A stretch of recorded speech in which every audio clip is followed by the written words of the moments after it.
सम्पूर्णको नमस्कार। आज म तपाईहरुलाई एउटा ठूलो चोइस दिदैछु है त। ठूलो रकमको दुईटा मध्ये एउटा रोज्ने चोइस दिदैछु। साँच्चै त होइन नि, फेरि साँच्चै त दिन सकिदैन, तर दिमागको एक्सरसाइज गराउने खालको एउटा एक्सरसाइज लिएर आएको छु। सुन्नुस् है त, के छ भने तपाईलाई मानौ मैले एउटा अफर दिए, दुई मध्ये एक रोज्नुस् भनेर। एउटा छ 2 वर्षपछि तपाईले एकमुष्ट 1 करोड रुपैयाँ पाउनुहुन्छ।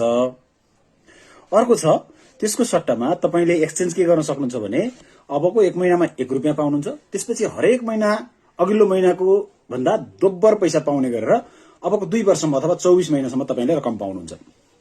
सोचिहाल्नुस् त छिटो छिटो त्यो मध्ये तपाईले कुन चाहिँ चुज गर्न चाहनुहुन्छ है। अहिले त ठ्याक्कै दिन सकिदैन, तर तपाईलाई भविष्यमा यस्तै खालको कुनै अफर आयो भने तपाईले के गर्नुहुन्छ होला डिसिजन गर्नलाई सजिलो हुन्छ है। अब तपाईले सोच्नु भएको एन्सर मिल्यो कि मिलेन, कुन चाहिँ करेक्ट हो भन्ने कुरा अब हामी क्याल्कुलेसन गरिरहेका छौं। ल हेर्नुस्, 2 मध्ये 1 है त। अबको 2 वर्षमा एकमुष्ट 1 करोड र 1 महिनापछि 1 बाट सुरु गरेर हरेक महिना दोब्बर हुने गरी 2 वर्षमा नियमित रकम। अब यसमा कति कति रकम प्राप्त हुन्छ यहाँ हेर्नुस् त। शेड्युल बनाएको छ। 1 महिनापछि 1 रुपैयाँको दरले जम्मा जम्मी 1 रुपैयाँ भयो। 2 महिनापछि 2 फेरि 1 को डबल भयो, 2 रुपैयाँ पायो। अघिल्लो समेत गर्दा 3 रुपैयाँ भयो। यही क्रमले गर्दाखेरि हामी हेर्दै हेर्दै हेर्दै गयौं भने तपाईको प्रत्येक महिनाको 1 देखि 24 महिनासम्म कति कति रकम जम्मा हुन्छ हामीले यहाँ पुरै क्याल्कुलेसन गरेर देखाएको छु मैले। ल हेर्नुस् है त, 24 महिनापछि हेर्नु त।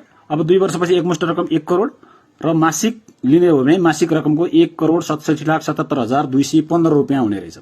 तपाईले के सोच्नु भएको थियो र कुन चाहिँ बेटर रहेछ त? ल हेर्नुभयो हैन, तपाईले सोच्नु भएको एन्सर ठीक थियो कि थिएन थाहा पाइहाल्नु भयो होला।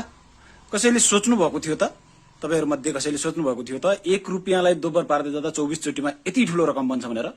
अझ यसमा ब्याजमा पनि लगाउने भने अगाडि पैसा आउने भएको हुनाले ब्याजमा पनि लगाउने भने त ब्याजलाई हिसाब गर्ने अझै ठूलो रकम बन्छ। यसमा ब्याजहरु क्याल्कुलेसन गरिएको छैन, रकम मात्रै क्याल्कुलेसन गरिएको छ है त।